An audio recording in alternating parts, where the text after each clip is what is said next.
13 июн раиси маҷлиси миллии маҷлиси олии ҷумҳурии тоҷикистон,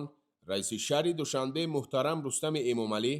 бо ҳамроҳии президенти Ассотсиатсияи байналмилалии бокс УМАР КРЕМЛЬОВ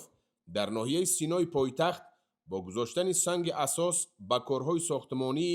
Маҷмааи Бокс ва Меҳмонхонаи 5-Ситорадор оғоз бахшиданд.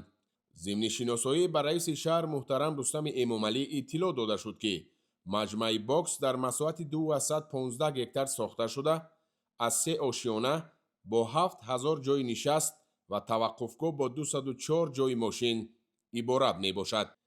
ҳамчунин ҷиҳати дар сатҳи баланди ташкилӣ баргузор намудани мусобиқаҳои ҷумҳуриявию байналмилалӣ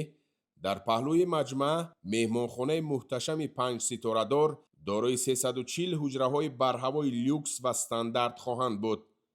баъд аз шиносоӣ